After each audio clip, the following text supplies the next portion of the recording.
Bahasan tentang sedekah, saudaraku seiman, bukan hal yang asing bagi setiap muslim. Mirip dengan bahasan tentang masalah sholat, tentang puasa, ya, tentang haji.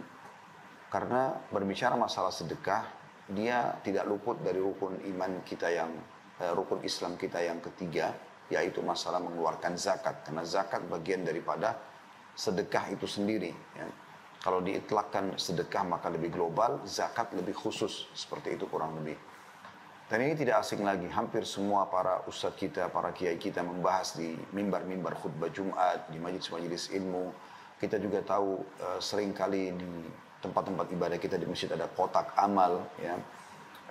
Juga mungkin tidak asing lagi teman-teman di kantor, kalau ada yang sedang sakit, saling memotivasi satu sama yang lain untuk urunan, saling bantu-membantu untuk bersedekah, ya, agar membantu meringankan beban teman-teman kita yang sesama rekan kerja yang sedang sakit.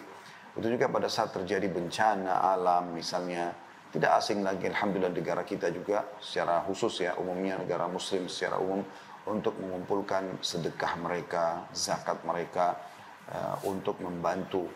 Ya, begitu juga dengan lembaga-lembaga pendidikan, pesantren, ya, banyak sekali yang terbantukan dari sedekah-sedekah ini. Dan memang teman-teman sekalian, Allah Subhanahu wa Ta'ala sangat menekankan masalah sedekah ini.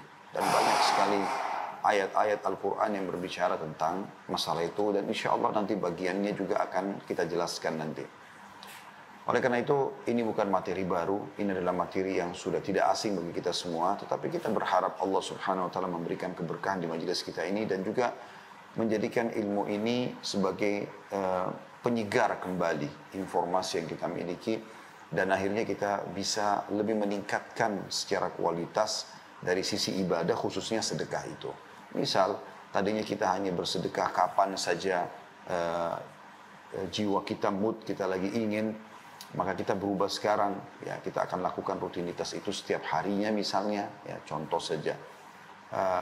Itu insya Allah akan kita harapkan ada hasilnya. Atau mungkin selama ini Anda bersedekah hanya dengan jumlah yang kecil, mungkin sekarang akan bersedekah dengan jumlah yang besar misalnya, ya. Dan seterusnya yang kita harapkan seperti itu. Atau mungkin yang masih jarang akan istiqamah, ya. Efek-efek seperti ini yang kita harapkan.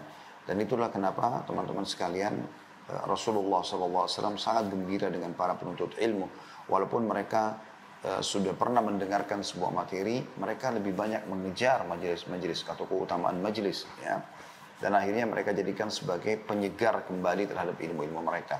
Sambil Nabi SAW bersabda pada saat orang datang menuntut ilmu, marhaban bitalabatil ilm, selamat datang kepada para penuntut ilmu.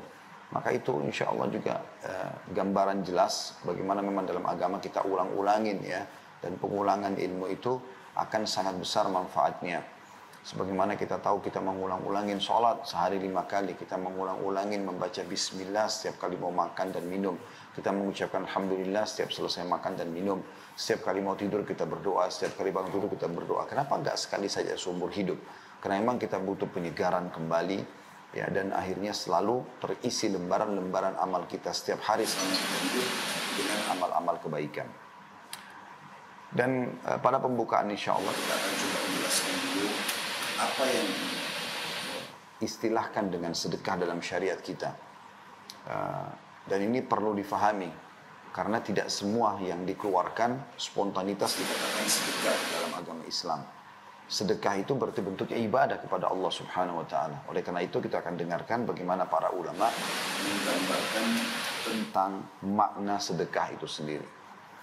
Mereka mengatakan bahwasanya sedekah menurut bahasa adalah sebuah kata benda yang dipakai untuk suatu hal yang disedekahkan, dikeluarkan. Kata tersebut diambil dari unsur huruf shad, dal, dan qaf, dan dari unsur kalimat as-sidq, ya, atau kejujuran. Diambillah kata sedekah karena sedekah itu menunjukkan penghambaan kepada Allah. Jadi kapan seseorang itu mengeluarkan sesuatu karena terdesak, karena terpaksa, karena tidak enak, ya, atau karena ingin dipuji oleh orang, maka tidak akan masuk dalam istilah sedekah. Misal ada orang baru bantu masjid, kemudian tiba-tiba dia keluar lalu mengatakan, saya baru sedekah buat masjid itu. Itu sudah bukan sedekah dalam istilah agama kita. Karena sedekah hanya kalau dilakukan karena Allah Subhanahu wa taala. Kita dengarkan Al-Jurjani berkata, rahimahullah, sedekah adalah sebuah pemberian yang diharapkan ganjarannya dari Allah Subhanahu wa taala. Berarti tidak ada harapan untuk dapat balasan pujian misalnya dari manusia, gitu kan? Atau berharap memberi agar diberikan juga. Ya, salah satu ciri orang beriman disebutkan dalam surah Al-Insan tentang manusia yang merupakan ciri penghuni surga adalah mereka kalau bersedekah, kalau mereka berinfak di jalan Allah Subhanahu wa taala, mereka tidak pernah berharap balasan dan tidak pernah berharap ucapan terima kasih. Untuk itu kita silakan buka dulu teman-teman sekalian di aplikasi handphonenya, di Al-Quran maksud saya di handphonenya. Surah Al-Insan kita akan coba lihat di situ bagaimana gambaran Allah Subhanahu wa taala menyebutkan ahli surga. Salah satunya mereka kalau bersedekah, mereka tidak pernah berharap pujian dari manusia, mereka juga tidak pernah berharap balasan, ya, ucapan terima kasih ataupun balasan. Jadi ini perlu tentunya digarisbawahi, ya. Saya akan coba buka juga di aplikasi handphone saya dulu. Di ayat-ayat awal itu Allah SWT coba menyinggung kita sebagai manusia, menyadari kalau kita ini adalah makhluk dan dari sesuatu yang tidak dikenal, dari sperma yang kalau tidak membuahi sel telur akan dibuang, baik oleh pemilik sperma ataupun penerima sperma dari si laki-laki, ayah kita ataupun ibu kita. Kalau tidak terbuahi maka akan dicebok, dibuang gitu ya. Allah SWT sebutkan di awal-awal surah Al-Insan untuk menyadarkan kita kalau kita itu hanya dari sesuatu yang tidak diingat sebelumnya. Lalu Allah sebutkan setelah itu tentang ancaman orang yang membangkang beriman kepada Allah.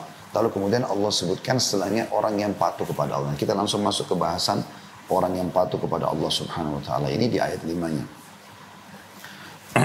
Saya bacakan a'udzubillahi minasyaitonirrajim. Innal abrara yashrabuna min ka'sin kana mizajuha kafura.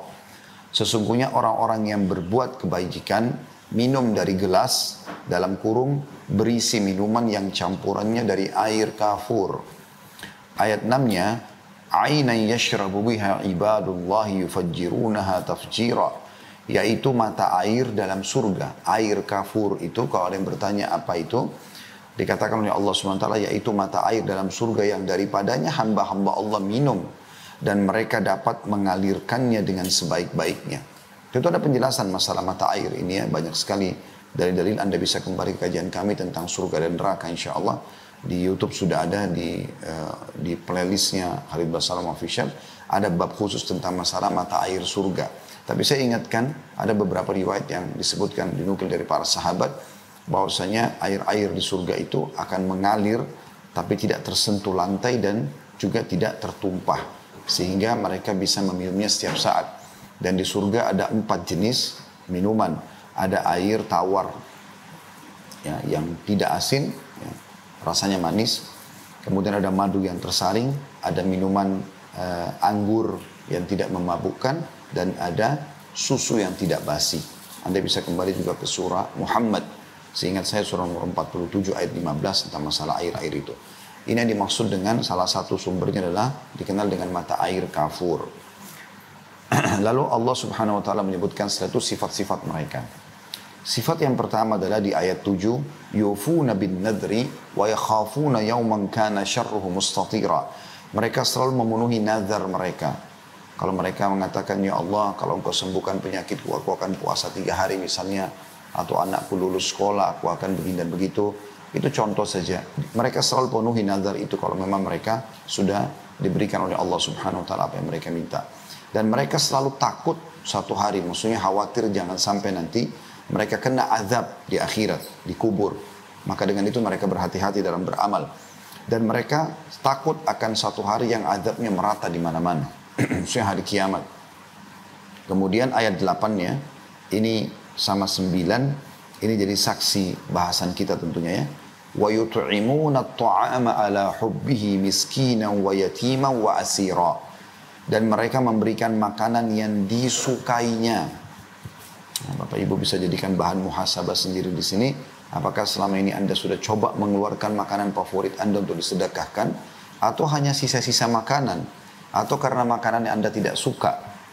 Ciri ahli surga kalau mereka bersedekah dengan makanan adalah mereka memberikan makanan yang disukainya. Sering kami berikan contoh di pengajian sebelumnya, bagaimana seseorang muslim dan muslimah itu kalau menikmati sebuah makanan, misalnya dia mampir di satu restoran, anggap restoran Padang misalnya, dia makan dan dia merasa nikmat sekali, atau satu restoran yang lain, mungkin Allah SWT berikan dia kenikmatan rezeki yang banyak, maka dia bisa makan di restoran yang mahal misalnya. Pernah nggak Anda berpikir untuk membungkus porsi yang sama yang Anda makan, jenis menu yang sama, ya lauk yang sama, lalu Anda berikan kepada tukang parkir, lalu Anda berikan kepada orang-orang miskin, atau Anda kirimkan kepada kerabat-kerabat Anda?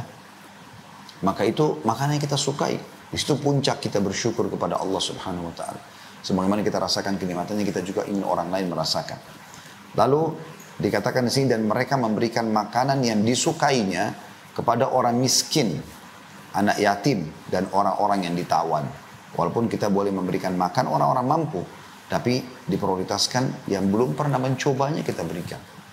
Banyak sekali teman-teman di yayasan kami, Yayasan Sedekah Kreatif, pada saat kami coba membagi lazis namanya ya, makanan yang kami sering bagikan gratis ke terminal, ke stasiun. Sekarang semasa pandemi kami juga banyak gencar datang ke tempat-tempat yang memang muslimin, banyak sekali yang susah hidupnya, pemulung-pemulung sampah, tinggal di pinggiran kali. Pada saat diberikan dus makanan, mereka sampai ada yang menangis karena belum pernah makan seperti itu menurut mereka. Padahal porsi itu atau mungkin menu itu bukan menu yang dianggap mewah. Ya secukupnya yang memang bisa kita berikan kepada orang gitu kan. Tapi Masya Allah, mereka sangat gembira dan ini yang diinginkan. Ya, dia targetnya seperti itu, memberikan makanan kepada mereka yang mereka sendiri memang belum pernah rasakan itu. Sampai dikatakan dalam hadis yang lain, kata Nabi SAW, dan ibadah yang termasuk yang paling Allah cintai adalah engkau memasukkan kegembiraan dalam hati seorang muslim. Kata para ulama, termasuk dengan memberikan makanan kesukaan dia, pakaian yang membuat dia gembira, tempat tinggal yang layak, tunggangan yang layak, dan seterusnya. Di sini juga disinggung tentang tawanan ya, jadi termasuk orang kafir boleh kita berikan makan kepada mereka. Ya. Kemudian ayat 9 ini yang saya ingin titik beratkan ya. Innama nut'imukum liwajhillahi la nuridu minkum jazaa'an wala syukura. Ini poin penting. Sesungguhnya kami memberikan makan kepada kalian, maksudnya orang yang bersedekah ini ya, berkata kepada orang-orang yang diberi ya, kami memberikan makanan kepadamu atau kepada kalian hanyalah untuk mengharapkan keridhaan Allah. Enggak minta balasan. Tidak menghendaki balasan. Perhatikan Bapak Ibu yang lihat Al-Quran. Surah Insan ayat 9-nya Allah mengatakan itu. Tidak menghendaki balasan. Dan tidak pula ucapan terima kasih. Ya, jadi kalau Anda bersedekah kepada orang lalu dia pergi, Anda justru bersyukur kepada Allah SWT. Karena dengan itu Anda lepas dari riya yang bisa menghancurkan amal Anda. Kadang-kadang ada orang sudah memberikan sedekahnya kecil, cuma 1.000-2.000 rupiah, lalu orang miskin itu karena buru-buru ingin mengejar lagi mobil yang lain atau kendaraan yang lain di sebelah lampu merah, ya, yang ingin dia dapatkan mungkin rezeki yang lebih supaya memenuhi kebutuhannya. Lalu kemudian karena tidak ucapkan terima kasih, oh ini orang nggak tahu terima kasih. Nah, itu kan aneh, berarti memang yang dia harapkan ucapan terima kasih. Apa yang Anda kejar dari ucapan terima kasih orang? Yang sepanjang lidahnya dia mengatakan iya terima kasih ya, itu apakah kepala Anda bertambah besar ya, tubuh Anda bertambah sehat ya, atau umur Anda bertambah gara-gara ucapan terima kasih itu? Demi Allah tidak, malah justru terbuka pintu-pintu riya, pintu kita akhirnya ya ingin dipuji oleh orang, dan ini bisa menghancurkan amal karena kita sudah tahu riya, kata Nabi SAW, al-yasiru minar riya syirk, sedikit saja riya sudah syirik kepada Allah. Maka nggak boleh sama sekali, gitu kan? Atau dia kirim makanan ke tetangganya, kemudian dia melihat piring pada saat dipulangkan oleh tetangga kosong. Ini memang tetangga nggak tahu terima kasih, masa diberikan tidak membalas? Berarti dia berharap balasan dari manusia. Ini keliru. Sedekah yang kita berikan karena Allah Subhanahu Wa Taala tidak pernah berharap ucapan terima kasih, tidak pernah berharap juga balasan. Jadi walaupun kita tidak mengembalikan ya ucapan terima kasih itu ya, walaupun kita tidak memberikan atau tidak memberikan ucapan terima kasih, tetap saja kita kita memberikan kepada dia, seperti itu kurang lebih. Ya. Jadi sampai sini bahasanya itu ayat ini masih cukup panjang. Ya. Allah Subhanahu Wa Taala menyebutkan tentang manusia insan ini dan juga beberapa hal yang berhubungan dengan balasan di surga ya. Mereka akan mendapatkan dipan-dipan segala macam baju-baju, buah-buahan segala macam. Tapi saya tidak bahas semua itu karena itu cukup panjang bahasanya. Intinya saya ingin titik beratkan di ayat 8 dan ayat 9 bagaimana dalam surah Al-Insan ini disebutkan mereka bersedekah, mengeluarkan makanan ataupun yang lainnya itu tidak pernah berharap balasan. Itu baru dikatakan sedekah. Ya. Kemudian juga Ar-Raghib ya, Al-Asfahani rahimahullah berkata, sedekah adalah harta yang dikeluarkan oleh manusia dengan maksud ibadah. Baru dikatakan sedekah. Karena maksudnya ibadah.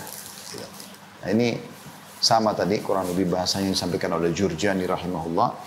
Ar-Raghib mengatakan sedekah adalah harta yang dikeluarkan oleh manusia dengan maksud ibadah. Seperti zakat.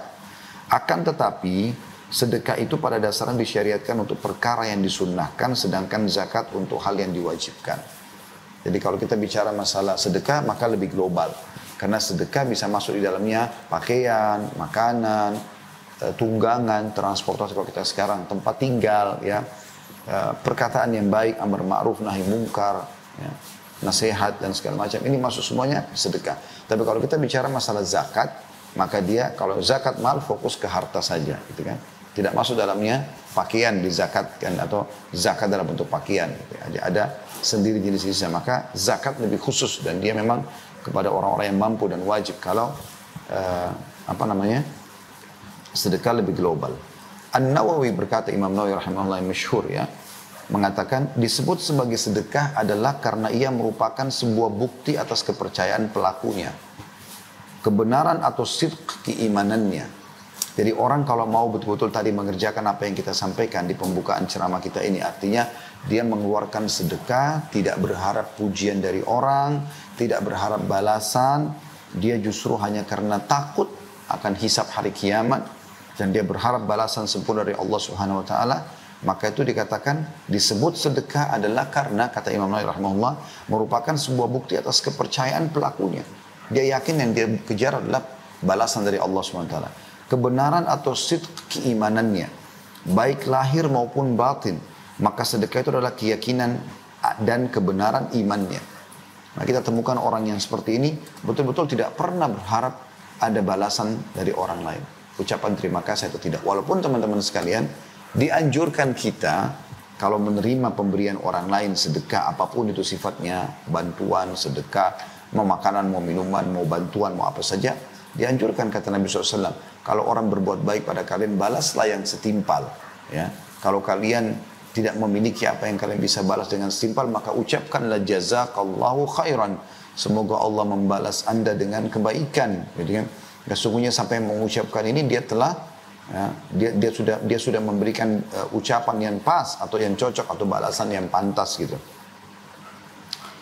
Kita akan dengarkan beberapa statement para salafus salih berhubungan dengan masalah sedekah ini. Asy-Syu'bi berkata rahimahullah, barang siapa yang tidak memperlihatkan bahwa dirinya lebih butuh kepada ganjaran sedekah daripada seorang fakir yang butuh kepada sedekah, maka dia telah membatalkan sedekahnya dan telah memukul wajahnya sendiri dengannya. Jadi konsep dasar dalam agama Islam, bagaimana kita pada saat bersedekah, kita harus meyakinkan diri kita, kita lebih butuh kepada orang yang membutuhkan itu daripada dia butuh kepada kita. Bahkan Asy-Syu'bi mengatakan, kalau seandainya ada orang yang tidak merasakan itu, akhirnya dia menganggap remeh orang miskin, ya. Dia kalau ketemu akhirnya mukanya cemberut, kena ini orang mau minta-minta lagi nih misalnya, seperti itu bahasanya, maka dia seperti sudah kehilangan pahala sedekahnya. Jadi ini luar biasa, harus difahami bagaimana sebenarnya pondasi dasar sedekah dalam Islam.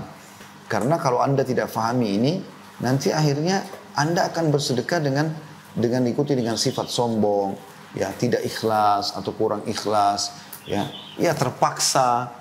Seperti misalnya saya pernah lihat ini sebelum masa pandemi mungkin ya. Masa pandemi mungkin orang lebih menjaga steril ya, kesterilan.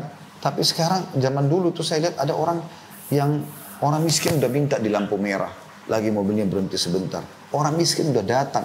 Artinya peluang dicatatkan pahala sedekah di buku amalnya sangat terbuka.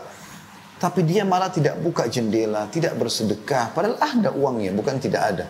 Kalaupun dia bersedekah, sudah dengan koin kecil, ya, kemudian dia jepit dengan kedua jarinya, dan jendela dibuka sedikit lalu dikeluarkan. Seakan-akan tidak mau, ya, atau menganggap remeh sedekah yang dia keluarkan atau orang yang menerimanya. Subhanallah, ya. Justru saya berapa kali ingatkan ada beberapa saudara kita muslim yang sempat membantu kami membawa mobil beberapa waktu gitu kan. Hampir setiap yang bekerja saya selalu ingatkan. Karena kadang-kadang mereka lakukan itu di lampu merah, ada yang minta mereka nggak buka jendela atau mereka buka jendela sedikit saja gitu kan. Termasuk kalau membayar SPBU kalau dia tidak turun ya, beli bensin misalnya, dari jendela cuma dibuka sedikit lalu hanya untuk lowong uang keluar. Kenapa semua ini? Saya sampai bahasakan, buka akhi, buka jendela. Kemudian ucapkan salam, assalamualaikum warahmatullahi wabarakatuh. Berikan baik-baik uang itu. Apa susahnya kita membungkus dan mengemas sedekah kita dengan akhlak yang baik? Maka kita mendapatkan pahala. Jadi saya juga mau menasihati diri saya dan teman-teman sekalian, sempurnakan pahalamu di setiap amalmu, ya. Dan insya Allah nanti saya akan coba menyusun sebuah tema baru di benak saya beberapa waktu yang lalu. Dengan judul itu memang materinya, yaitu sempurnakanlah pahala amalmu atau sempurnakan pahala di setiap amal yang kau kerjakan. Contoh misalnya, istighfar kepada Allah. Nabi SAW beristighfar sehari 100 kali, 70 sampai 100 kali. Ada hadis, ada ayat Al-Quran yang menyebutkan salah satu ciri ya hamba-hamba Allah yang terpuji adalah mereka beristighfar di waktu ashar. Ashar itu di waktu menjelang subuh di sepertiga malam. Kenapa kita nggak sempurnakan istighfar kita dan kita fokuskan diucapkan justru di waktu-waktu seperti ini? Sehingga pahalanya tergabung. Mengucapkan istighfar 100 kali. Begitu juga kita mendapatkan keutamaan dalam ayat Al-Quran. Dipuji oleh Allah SWT, mereka beristighfar di waktu itu. Saya mengingat subhanallah pernah satu waktu kami lagi mau menunggu subuh di Masjidil Haram di Mekah. Pada saat bimbing umrah beberapa waktu yang lalu. Lagi sementara nunggu azan, ada satu orang berjenggot sudah putih gitu. Dia dari kejauhan jalan, terus dia kayak ngomong sama orang-orang karena di Masjid Haram cukup luas, jadi kita tidak bisa dengar kalau dari jauh. Dia kayak ngomong, terus dia kasih isyarat dengan tangan dia tunjuk. Saya tidak tahu apa yang diucapkan orang ini.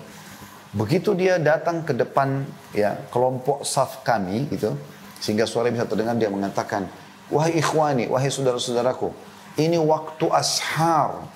Waktu ashar maksudnya waktu yang Allah sebutkan dalam Al-Quran, waktu sahur yang biasa kita bilang, waktu menjelang azan subuh, di mana Allah suruh kita istighfar, lalu dia kasih isyarat dengan jarinya, istighfarlah, istighfarlah.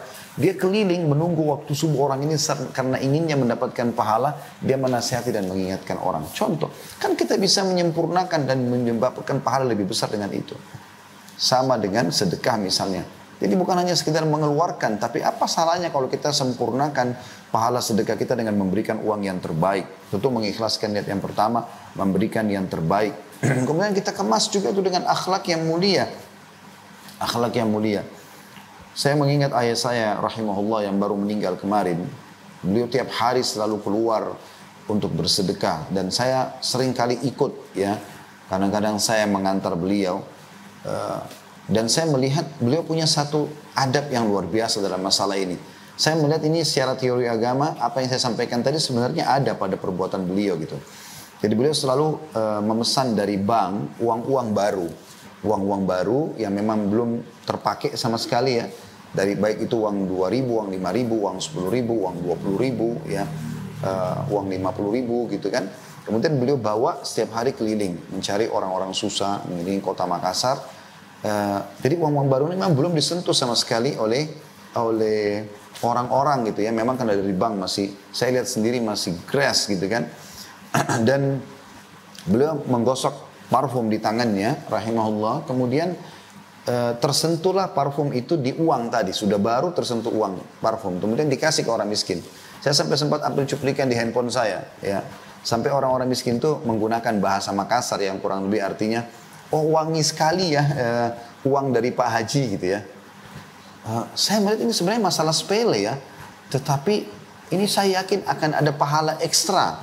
Kita kayak menggabungkan sekian banyak pahala sedekahnya, terus kita berikan yang terbaik yang masih baru, kita menggembirakan mereka, mungkin mereka tidak pernah mencium wangi-wangian seperti itu misalnya, adab-adab yang sangat baik gitu.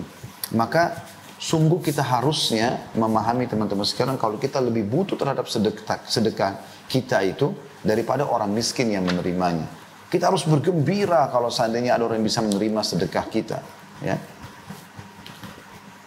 Dikatakan oleh Al-Laits ibn Sa'ad rahimahullah tentang masalah ini, barang siapa yang telah mengambil dariku satu sedekah atau hadiah, maka hak dirinya atas diriku adalah lebih besar daripada hak diriku atas dirinya, karena dia telah menerima apa yang telah aku korbankan kepada Allah subhanahu wa ta'ala. Maksudnya orang miskin yang menerima sedekahku lebih layak untuk aku hormati, lebih layak untuk aku terima kasih padanya, lebih layak untuk aku dahulukan dalam segala hal, karena dia telah menerima sedekahku yang akan diterima oleh Allah.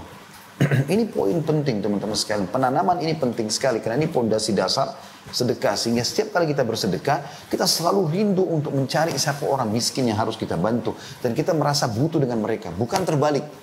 Ya, kebanyakan orang memahami bahwasanya orang yang minta itulah yang butuh. Subhanallah. Ini konsep yang keliru. Sehingga akhirnya terbumbuhilah sedekah itu dengan riya. Dan akhirnya rusaklah dia.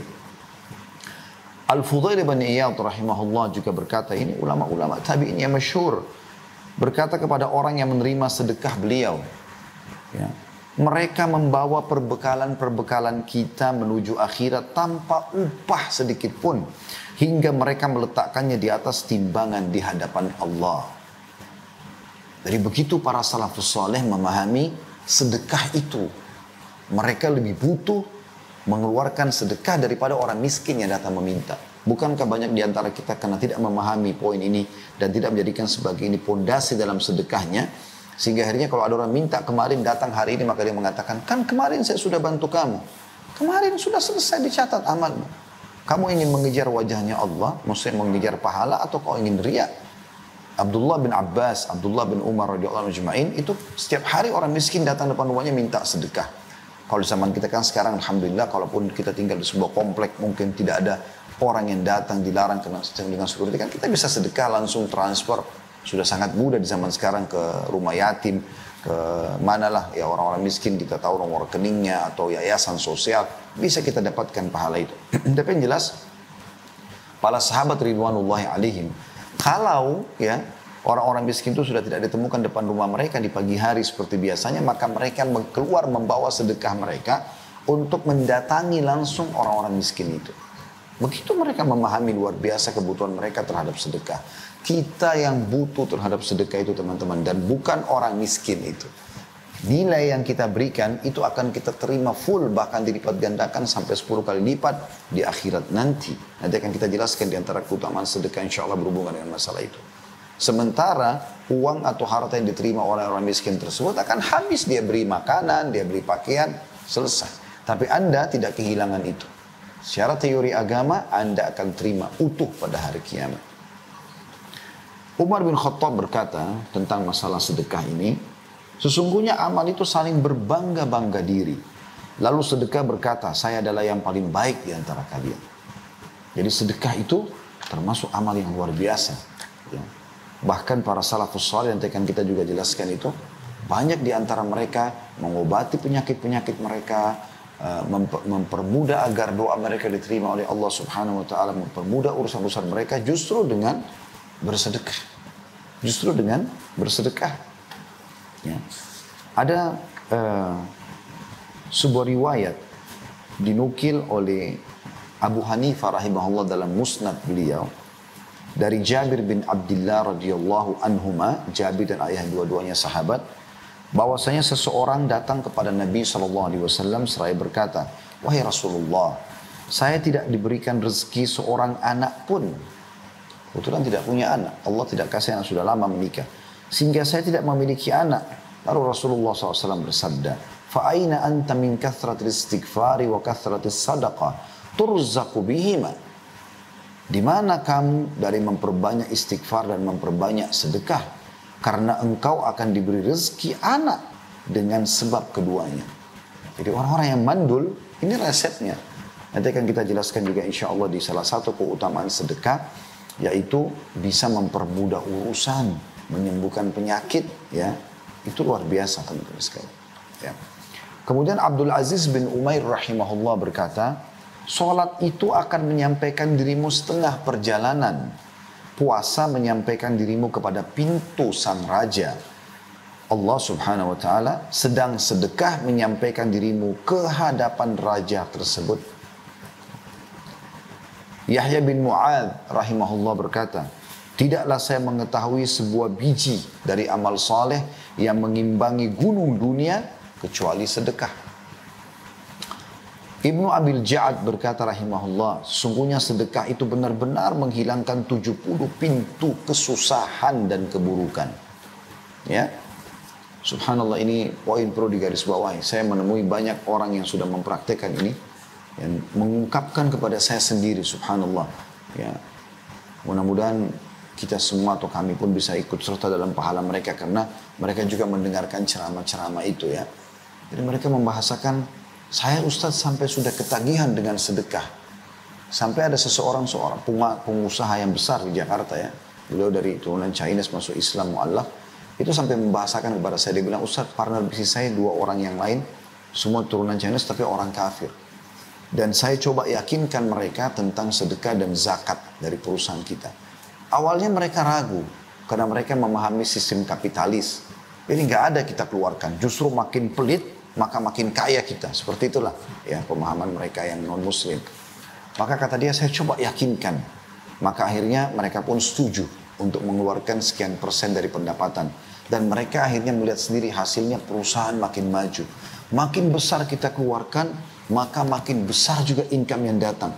Sampai sekarang Ustaz, setelah sekian tahun ya berjalan partner bisnis kami dengan non-muslim ini, mereka justru yang sering ingatkan kepada saya, apa zakat perusahaan sudah dikeluarkan? Apakah sudah bersedekah? Itu ungkapan beliau sendiri, dan memang Masya Allah, luar biasa gitu keuntungannya, sampai bisa kita bahasakan mungkin puluhan miliar, bahkan ratusan miliar ya omset daripada perusahaan-perusahaan atau perusahaan-perusahaan yang ditanggung oleh teman-teman ini gitu ya. Dan cukup banyak contoh berhubungan dengan masalah ini. Anda juga kalau diberikan harta ini teman-teman, Anda harus tahu itu bukan milik Anda sendiri. Ada hak orang lain di situ agar kita bisa mendapatkan pahala. Perhatikan Ali bin Abi Thalib radhiyallahu anhu berkata, barang siapa yang telah diberikan satu harta oleh Allah, maka hendaklah ia menyambung kekerabatan dengannya. Bantu kerabat-kerabat kita yang butuh. Kalau kita mampu, berilah ya. Dan usahakan memberikan yang terbaik semampu kita. Karena kita akan mendapatkan pahala sedekahnya dan pahala silaturahimnya. Karena pernah ada sahabat begitu. Beliau membawa ya sekantong dirham lalu mengatakan, ada 2 orang yang akan saya menjadikan target sedekah saya Rasulullah. Yang dua-duanya miskin, yang satu punya kerabat, yang satu tidak punya kerabat. Yang mana saya dahulukan? Kata Nabi SAW, kalau kau berikan kepada orang yang punya kekerabatan denganmu, maka kau akan mendapatkan pahala sedekah dan pahala silaturahimnya. Kita kembali kepada statement Ali bin Abi Thalib, beliau berkata, barang siapa yang telah diberikan satu harta oleh Allah, maka hendaklah ia menyambung kekerabatan dengannya. Kemudian memperindah jamuan untuk tamunya. Memberikan yang terbaik buat tamu. Ya. Bukan makanan yang sudah rusak, bukan yang sudah basi, bukan yang tidak disukai di rumah, gitu kan. Sampai sebagian salaf mengatakan, aku memberikan makanan kesukaan 10 orang sahabatku atau tamuku, lebih aku cintai daripada aku beribadah sunnah sekian lama ya. Saya lupa statement terakhirnya, tapi berpuasa atau sholat malam ya. Bahasa beliau begitu. Kemudian menolong seseorang yang membutuhkan, membebaskan tawanan, membantu ibnu sabil, orang terputus jalan, orang-orang miskin, para mujahidin, dan dia bersabar atas musibah yang menimpa hartanya, tipuan orang, ya, utang yang belum dibayar, terlambat, itu semua ada cobaan dalam harta, harus terjadi. Nggak ada orang yang tidak akan melalui cobaan-cobaan tersebut. Anda harus tahu itu. Maka dengan itu Anda, oh ternyata sudah tahu ini akan ada cobaannya harta ini. Ya, ada ekstra pahala juga di situ. Karena dengan perkara-perkara itu, kata Ali radhiyallahu anhu, dia akan memperoleh kemuliaan dunia dan juga akhirat. Kita tutup statement para salaf dengan perkataan Abu Hatim rahimahullah, seorang ulama tabi'in yang masyhur dengan keimanan dan amal solehnya, berkata, bakhil itu, pelit, ya, adalah sebuah pohon di neraka, sedang ranting-rantingnya ada di dunia. Maka barang siapa yang bergantungan pada salah satu dari ranting-ranting itu, maka niscaya ia akan menjerumuskannya ke dalam neraka. Bakhil salah satu ranting pohon di neraka. Yang bergelantungan pada ranting itu dia akan masuk ke neraka. Pelit, maka masuk neraka. Sebagaimana kedermawanan itu, royal, suka bantu orang. Sedekah itu dicintai sama dia. Dibuat sebagai sebuah program hidup. Adalah pohon di surga, di mana ranting-rantingnya berada di dunia. Dan barang siapa yang bergantungan pada salah satu dari ranting-ranting itu, niscaya ia akan membawanya ke surga. Dan surga itu adalah tempat untuk orang-orang dermawan. Dermawan. Jadi orang dermawan lah yang akan diberikan itu. Baik teman-teman sekalian, lebih dalam bahasan kita insya Allah tentang masalah keutamaan sedekah. Ya. Karena memang setiap kali beramal soleh, atau Anda mau beramal soleh, yang paling baik untuk mendorong kita rajin mengerjakan amal soleh dan juga istiqamah dalam mengerjakannya konsisten adalah mengetahui keutamaannya. Saya akan sebutkan insya Allah kurang lebih 9 ya, keutamaan bersedekah. Yang pertama tentunya, sedekah itu akan mensucikan diri kita dan membersihkan dari dosa-dosa. Jadi dengan sedekah dosa kita bisa dimaafkan oleh Allah. Diambil dari surah At-Taubah, surah nomor 9 ayat 103. Yang Allah subhanahu wa ta'ala berfirman, A'udzubillahi minasyaitonirrajim, khudh min amwalihim sadaqatan tutahhiruhum wa tuzakkihim biha wa salli alaihim inna salataka sakanun lahum wallahu sami'un alim. Ambillah zakat dari sebagian harta mereka, yang dengan zakat itu kamu membersihkan dan mensucikan mereka, hai Muhammad. Dan berdoalah untuk mereka. Sesungguhnya doamu menjadi ketentraman jiwa bagi mereka. Dan Allah maha mendengar lagi maha mengetahui. Kata para ulama tafsir, kalimat dalam potongan ayat tadi, tutahhiruhum, bahwasanya sedekah yang mereka keluarkan itu, ya, membersihkan mereka, maksudnya membersihkan dari dosa-dosa mereka. Dan juga membersihkan dari kekikiran jiwa mereka. Kemudian yang kedua teman-teman sekalian, sedekah adalah bentuk tanda keimanan dan ketundukan kepada Allah subhanahu wa ta'ala. Karena memang Allah memerintahkan kita untuk selalu bersedekah. Renungi baik-baik dan bisa dilihat surah Ibrahim ayat 31. Seingat saya surah nomor 14 ini. A'udzubillahi minasyaitonirrajim. Allah berpesan kepada hamba-hambanya yang beriman, qul li'ibadiyalladzina amanu yuqimus salata wa yunfiqu mimma razaqnahum sirran wa alaniyah. Wa yunfiqu mimma razaqnahum sirran wa alaniyatan min qabli an ya'tiya yaumun la bay'un fihi wala khilal. Katakan hai Muhammad kepada hamba-hambaku yang telah beriman itu, hendaklah mereka mendirikan sholat, selalu jaga sholatnya. Lalu apa? Menafkahkan sebagian rezeki yang kami berikan kepada mereka, baik secara sembunyi-sembunyi ataupun terang-terangan. Kalau Anda bisa lakukan sembunyi-sembunyi lebih baik. Tapi kadang-kadang kita harus berikan terang-terangan. Contoh misalnya ada orang yang minta di pinggir jalan. Gak mungkin kita mengatakan, oh saya kalau kasih nanti saya ria. Gak boleh. Ya. Orang lagi minta di depan, kita tinggal kontrol diri kita, bisikan syaitan ditolak kan situ, yang mengajak untuk riya. Maka boleh sembunyi-sembunyi, boleh juga terang-terangan. Walaupun kata ulama yang lebih afdal sembunyi-sembunyi gitu kan. Tapi terang-terangan di beberapa keadaan boleh, termasuk misalnya kalau seseorang punya jabatan, kedudukan di tengah-tengah masyarakat, kalau dia yang memulai bersedekah maka yang lainnya pada ikut, maka itu juga dibolehkan. Dan itu dilakukan oleh para sahabat ridwanullahi alaihim. Pada saat baginda Nabi SAW mengajak untuk jihad yang dimulai dengan sedekah, Karena Allah SWT mengatakan, bi amwalikum wa anfusikum, kita suruh berjihad dengan harta dan juga diri kita. Sebelum membentuk pasukan, maka Nabi SAW kumpulin dulu sedekah-sedekah. Kemudian beliau mempersiapkan, membeli senjata, kuda, segala macam perlengkapan. Baru kemudian mujahidin disuruh mempersiapkan diri lalu pergi berjihad, gitu kan. Maka di antara sahabat mereka berlumba-lumba pada saat Nabi SAW panggil. Bukan niatnya riya. Karena Nabi lagi panggil kumpul di masjid dan bersedekah di situ, maka kita lakukan di depan orang. Tapi mereka mengontrol diri. Dan sering kali sahabat membawa sedekah sambil mengatakan, ya Rasulullah, ini untuk Allah dan Rasulnya. Ya. Itu yang dikerjakan oleh banyak sahabat. Di antaranya Abu Dahda radhiyallahu anhu. Beliau menyumbangkan kebun kurmanya yang sangat baik. Ya, subur, ada mata air yang sejuk, ya, namanya Bayruha di depan masjid Nabi SAW, termasuk kebun kurma yang paling baik dan berhasil panen di Madinah.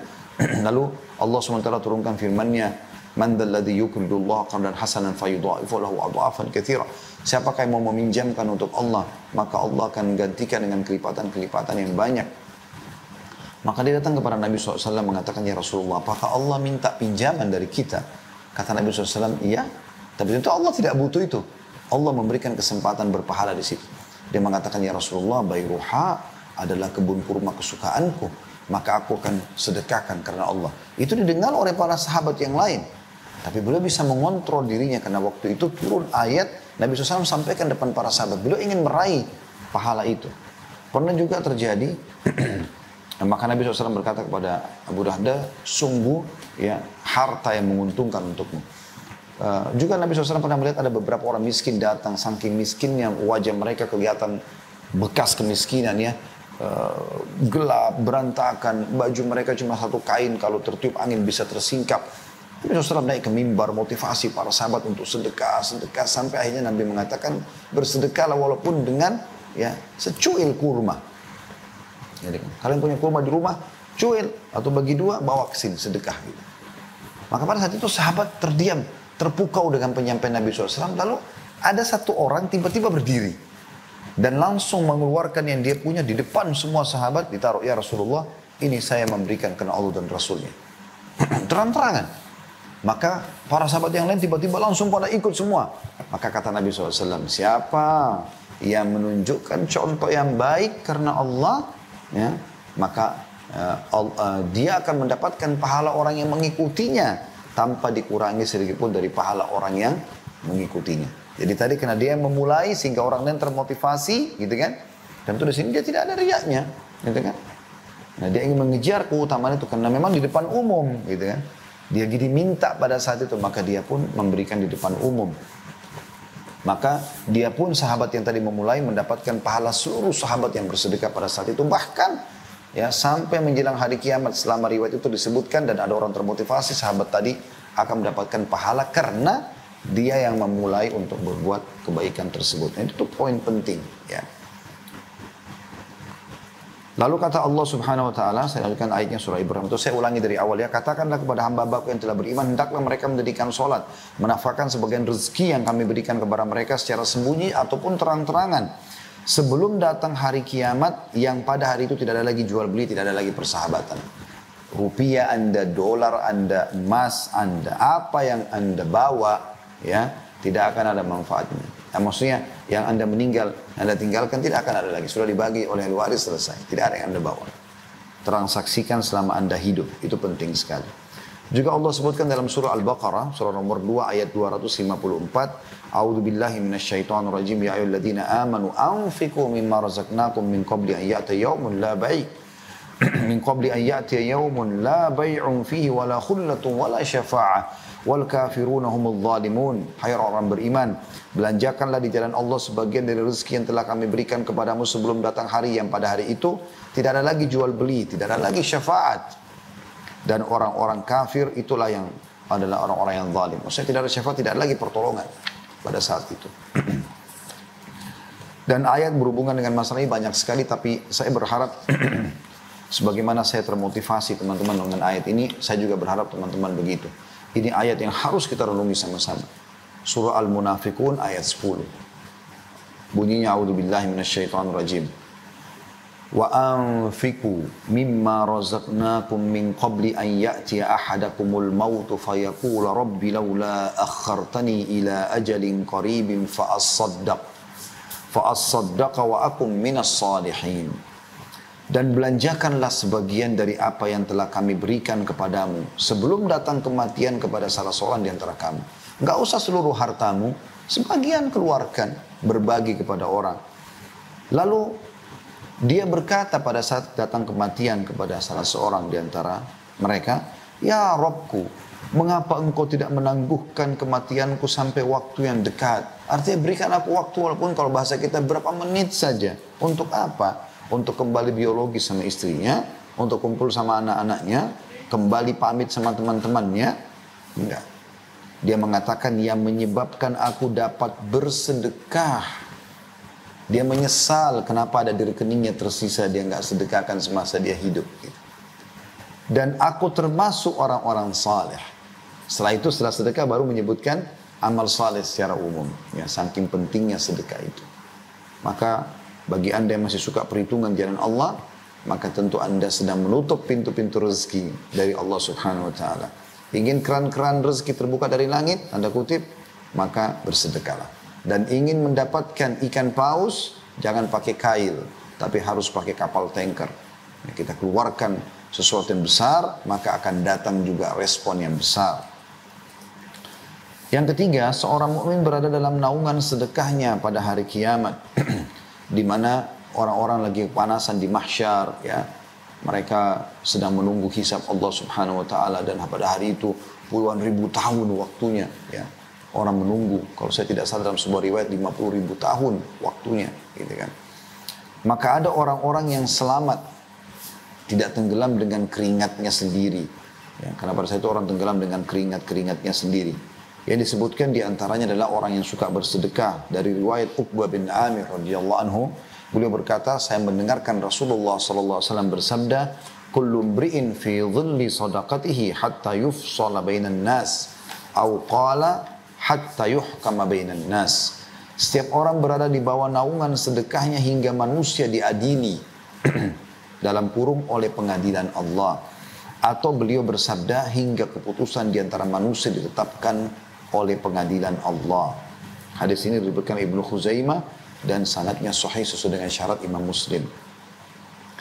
Abul Khair, seorang perawi hadis ini, setelah dia nukil hadis ini, tidaklah melewatkan satu hari pun setelah dia tahu hadis ini kecuali dia bersedekah walaupun hanya dengan sepotong kue atau sebutir bawang.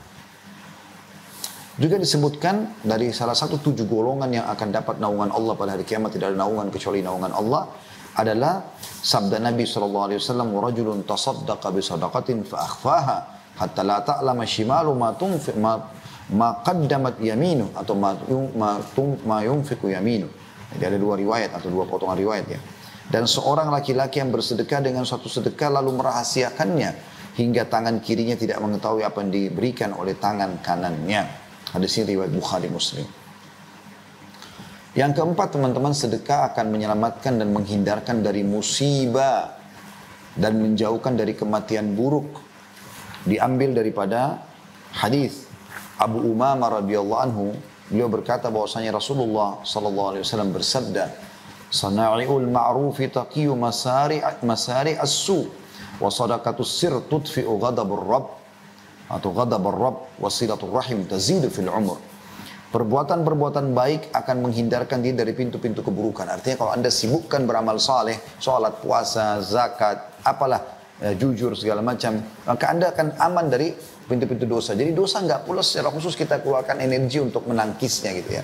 Cukup beramal saleh. Itu kata Nabi SAW. Kemudian sedekah yang tersembunyi itu akan memadamkan amarah Rabb. Maksudnya Allah tidak akan menghukum atau bisa bahkan, ya, membatalkan hukuman yang harus menimpa seorang hamba karena sedekah, ya. Dan menyambung tali silaturahim akan menambah umur. Diriwayatkan oleh Tabarani dengan sanad hasan, diambil dalam Sahihul Jami' di nomor 3797, maksudnya disebutkan oleh Syekh Albani atau dihasankan oleh beliau. Juga di dalam hadis yang lain, Anas bin Malik radhiyallahu anhu berkata, Rasulullah SAW bersabda, Inna sadaqata la tudfi'u ghadabar rabbi wa tadfa'u an mitati su. Sesungguhnya sedekah itu dapat memadamkan amarah Rabb dan menghindarkan diri dari kematian yang buruk atau su'ul khatimah, biasa kita bilang begitu ya. Ibnul Arabi Al-Maliki coba menjelaskan makna mati buruk. Dikatakan dan hakikat dari kematian yang buruk adalah kematian dalam kondisi kemaksiatan. Artinya kita tidak akan meninggal insyaAllah dalam keadaan bermaksiat. Al-Mubarak Furi rahimahullah semuanya berkata, Al-Iraqi berkata, secara zahir maksud kematian yang buruk itu adalah kematian yang mana Rasulullah SAW berlindung kepada Allah darinya. Berupa hancur, jatuh, tenggelam, kebakaran, tergoda syaitan saat menghadapi maut, dan terbunuh saat lari dari medan perang. Artinya semua itu tidak akan pernah kita mati dalam keadaan seperti itu kalau rutin atau suka bersedekah. Yang kelima, sedekah adalah bukti keimanan yang benar. Diambil daripada sabda Nabi SAW, At-tuhuru syatrul iman, walhamdulillahi tamla'ul mizan. Wa subhanallahi walhamdulillahi tamla'ani au tamla'u ma bainas samawati wal ard.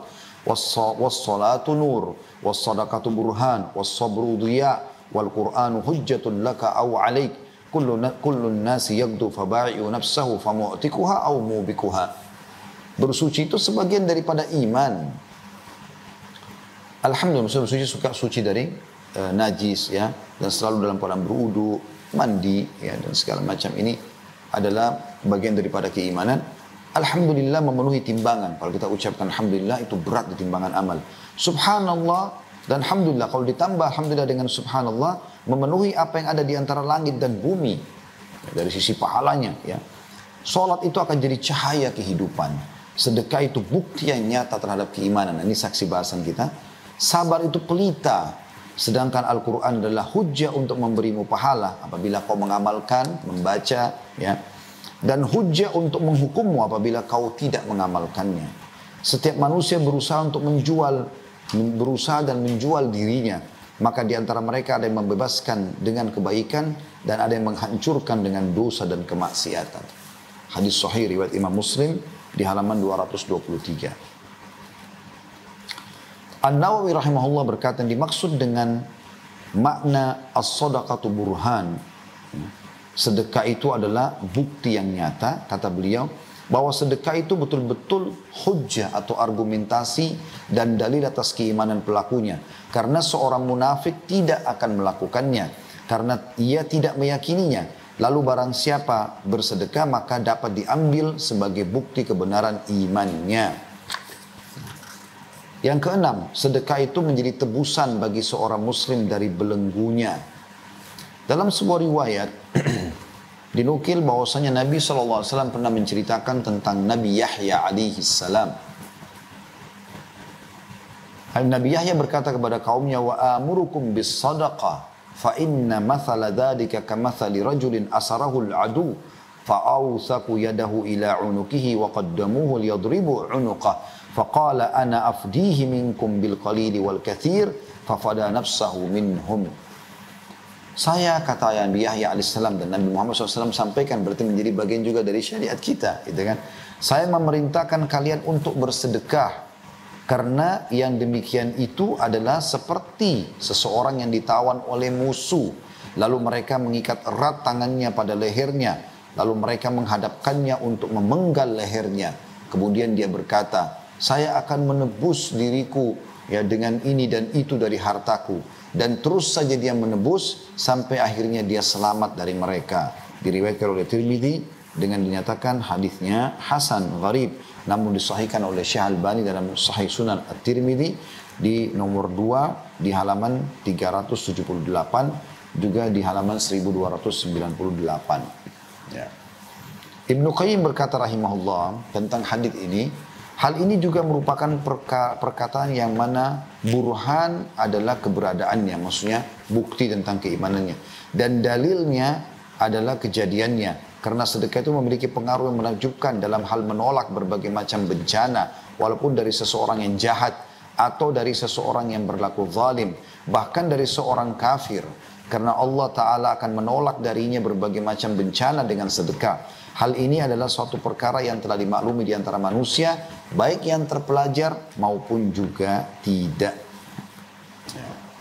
Yang ketujuh, Allah pasti memberikan gantian terhadap sedekah. Maka bersedekah, wahai saudaraku.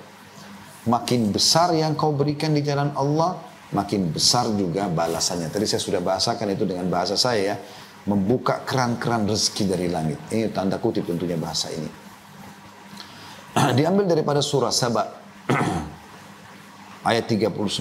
Allah subhanahu wa ta'ala berfirman, A'udzubillahi minasyaitonirrajim.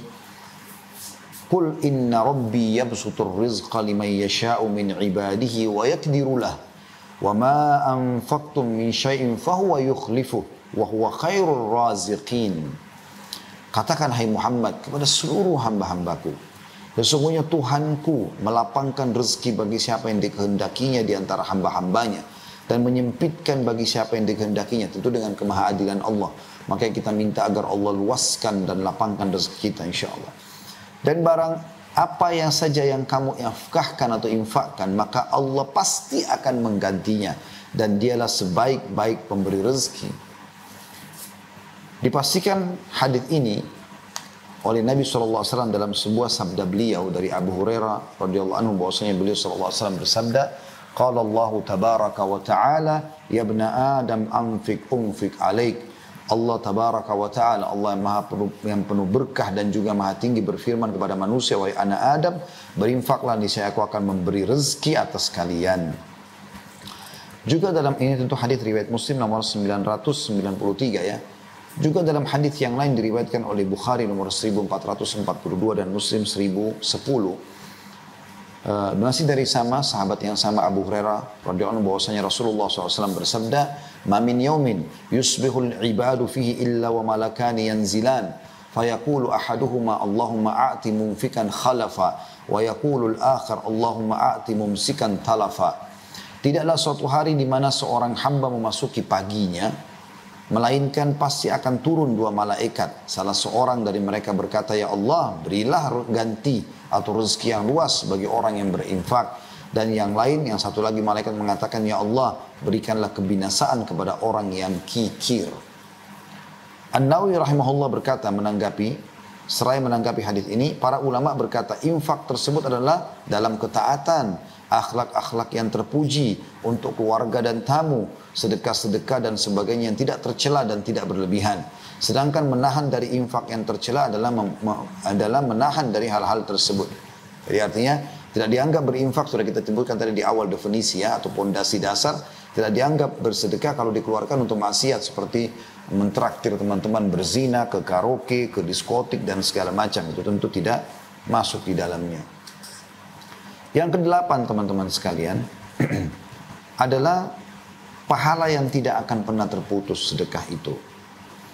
Sebagaimana hadis yang masyhur yang sudah kita tahu sama-sama diriwayatkan oleh Imam Muslim dari Abu Hurairah radhiyallahu anhu, bahwasanya baginda Nabi SAW bersabda, "Idza mata ibnu Adam inqata amalu illa min thalath, sadaqatin jariyah aw ilmin yuntafa'u bih aw waladin salihin yad'u lah." Apabila anak Adam meninggal dunia, maka terputus sumber pahalanya kecuali dari tiga. Sedekah jariah yang dia sedekahkan semasa dia hidup sehingga bisa bermanfaat terus. Apa yang dia sedekahkan itu seperti membangun masjid, rumah anak yatim, jalanan, jembatan, sumur dan segala macam, mushaf ya, dan seterusnya. Yang kedua, ilmu bermanfaat dan anak soleh yang mendoakannya. Kemudian yang kesembilan teman-teman, sedekah itu akan menghapuskan dari dosa-dosa ya. Ini sebenarnya sudah tersinggung tadi ya. Oke, saya jadikan ini poin tambahan saja. Nanti yang kesembilannya kita berikan poin yang lain ya. Tapi dalam buku yang sedang saya baca ini, yaitu Keajaiban Sedekah yang ditulis oleh Hasan bin Ahmad bin Hasan Hammam ya, hafizahullah, beliau masih hidup tentunya penulis ini.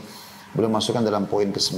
Diangkat hadis Muadz bin Jabal radhiyallahu anhu. Beliau berkata, ketahuilah bahwa Rasulullah SAW bersabda, as-sadaqatu tudfi'ul khati'ah kama yudfi'ul ma'un nar. Sedekah itu akan menghapus kesalahan sebagaimana air memadamkan api. Diriwayatkan oleh Tirmidzi. Tadi sudah sempat saya singgung poin ini sebenarnya ya. Maka kita akan tambahkan poin bahwasanya sedekah itu, saudaraku seiman, akan menyembuhkan penyakit Ini orang-orang yang menghadapi penyakit-penyakit yang berat. Maka salah satu obat terbaik sedekah. Ya. Jadi bukan obat fisiknya, tapi ini yang disebutkan oleh Nabi SAW dalam hadis Al-Aswad bin Yazid dari Abdullah bin Umar radhiyallahu anhu, beliau berkata bahwasanya Rasulullah SAW bersabda, "Dawu mardakum bis sadaqah, wa hassinu amwalakum biz zakah, wa iddu lil bala'id du'a." Artinya, obatilah orang-orang yang sakit di antara kalian dengan sedekah. Bentengilah harta kalian dengan zakat. Dan siapkanlah doa untuk menghadapi musibah. Di sini saksi bahasan kita, obatilah orang-orang sakit di antara kalian dengan sedekah. Di dalam buku ini cukup banyak diberikan contoh-contoh tentang masalah itu ya. Seperti ada judul, Allah menyembuhkan dari kanker karena sedekah, gitu kan.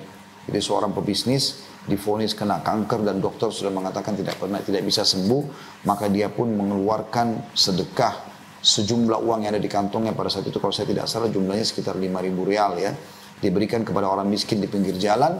Maka akhirnya setelah itu dia ke rumah sakit, dicek oleh dokter, sembuh total.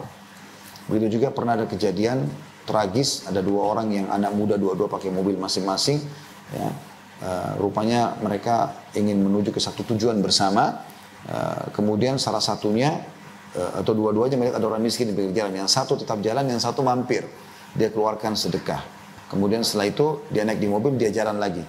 Nggak lama kemudian terjadi gempa, subhanallah. Retaklah jalan raya yang sedang mereka lewatin, maka mobil temannya tadi yang di depan masuk ke dalam, dan teman yang bersedekah ini turun dari mobil melihat ternyata temannya sudah meninggal dunia. Dan dia berkata, ya, sambil dinukil menjadi sebuah kisah, dia mengatakan, subhanallah, yang telah membenarkan sabda Nabi SAW bahwasanya sedekah bisa menolak bala, ya, menjauhkan dari segala macam permasalahan sebagaimana hadis yang sudah kita bacakan tadi. Sana'il ma'ruf taqiyu masari'is su', inna sadaqata tudfi'u ghadabur rabb wa tadfa'u an mitatis su'. Perbuatan-perbuatan baik akan menjaga dari pintu-pintu kejelekan, dan sesungguhnya sedekah itu benar-benar akan memadamkan kemurkaan Rabb dan menjauhkan dari kematian buruk. Kita tutup teman-teman sekalian dengan bagaimana para salafus saleh, terutama kita mulai dari baginda Nabi alaihi salatu wassalam, bagaimana beliau terkenal sekali dalam banyak riwayat sahih dinukil oleh para sahabat. Beliau adalah orang yang jawad, orang yang sangat dermawan, dan beliau lebih dermawan lagi di bulan Ramadan. Salah satu ciri kedermawanan, beliau tidak pernah menolak permintaan orang. Ya. Dan ini kita butuh terapi diri kita untuk sampai ke tingkat itu. Saya selalu coba menanamkan dalam diri saya ini, subhanallah. Tapi kadang-kadang masih ada terbisit ya dalam jiwa kita. Mungkin dia mampu, mungkin dia begini, mungkin dia bohong. Itu sering saya coba lawan, dan itu seperti berkelahi dan berantem dalam diri kita ya. Maka kita lawan dengan justru kita memberi.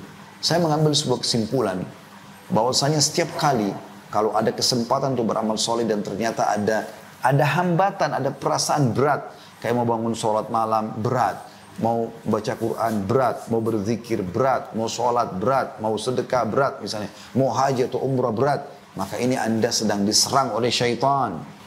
Tugas Anda kalau lagi diserang apa? Melawan. Anda jangan diam. Karena kalau Anda diam dia berhasil. Tapi kalau Anda lawan, justru pada saat itu saya bangun, wudhu, sholat. Justru pada saat itu saya buka aplikasi Al-Quran di handphone saya, lalu saya baca walaupun berapa ayat. Justru pada saat itu saya justru melantunkan zikir dari lisan saya, doa. Justru pada saat itu saya justru segera mendaftar ke sebuah travel untuk haji dan seterusnya. Kita justru lawan, dan pada saat kita lawan, maka Allah mengatakan inna kaida syaitani kana dha'ifa. Syaitan sangat lemah. Baginda Nabi SAW pernah habis sholat, kemudian tiba-tiba belum zikir, lalu jalan melewati pundak-pundak para sahabat, sampai para sahabat kaget, belum pernah Nabi SAW melakukan itu. Setelah itu beliau kembali lagi, sahabat belum bubar, lalu beliau duduk, beliau lanjutkan zikir. Selesai berzikir, kata para sahabat, ya Rasulullah, tadi Anda lakukan perbuatan belum pernah kami lihat sebelumnya seperti itu. Ada apa sebenarnya? Kata Nabi SAW, sebelum sholat tadi, saya sudah mengumpulkan sedekah yang saya mau keluarkan, gitu kan. Tapi saya lupa. Maka saya tidak ingin ya luput dari saya. Maka beliau bersedekah dulu, baru beliau kembali zikir lagi habis sholat. Saking luar biasanya bersedekah. Dan cukup banyak contoh-contoh yang berhubungan dengan masalah ini. Bagaimana Abu Bakar radhiyallahu anhu tidak pernah meninggalkan kesempatan bersedekah kecuali beliau sudah ada di saf pertama. Bagaimana Umar bin Khattab menjadikan itu sebagai ajang untuk bersaing positif. Beliau mengatakan pada saat Nabi SAW berkatakan di perang Tabuk, ya, bersedekahlah. Lalu beliau Umar mengatakan, hari ini saya akan membawa setengah harta saya. Dan hari ini saya akan coba ya mengalahkan Abu Bakar Di sini positif ya. Dia ingin bersaing positif gitu. Supaya dia bisa bersedekah. Karena Abu Bakar selalu saja ada di hadapan Nabi SAW pada saat dibuka sedekah. Beliau selalu orang pertama gitu. Ternyata waktu Umar bin Khattab datang, betul Abu Bakar belum datang. Kemudian dia mengatakan, hari ini aku akan mendahului Abu Bakar. Lalu dia mengatakan, ya Rasulullah, ini sedekahku. Kata Nabi SAW, apa yang kau tinggalkan buat keluargamu? Kata Umar radhiyallahu anhu, seperti ini juga. Artinya setengah harta dia sedekahkan. Gak lama kemudian Abu Bakar datang. Kemudian kata Abu Bakar, ini ya Rasulullah harta saya. Kata Nabi SAW, apa yang kau tinggalkan buat keluargamu? Dia bilang, Allah dan Rasulnya. Maka Umar tersenyum sambil mengatakan, sungguh aku tidak akan pernah bisa mengalahkan kau. Kemudian Ummul Mukminin Aisyah radhiyallahu anha bersedekah dengan banyak sekali sedekah, ya. Beliau selalu bersedekah dan melatih supaya orang-orang bersedekah, di antaranya pembantunya menjelang buka puasa. Beliau pada saat itu tidak punya makanan kecuali roti dan minyak. Berarti pada saat itu orang kalau hidupnya susah sekali, roti kering sama minyak saja, gitu kan. Maka sudah menjelang azan maghrib, pembantunya ada orang yang ketok pintu, lalu kemudian Ummul Mukminin Aisyah radhiyallahu anha menyuruh pembantunya buka pintu. Waktu dibuka, lalu kata, ada orang miskin, lalu kata Aisyah, kasih makanan itu, roti. Padahal mereka sudah tidak punya apa-apa untuk buka puasa.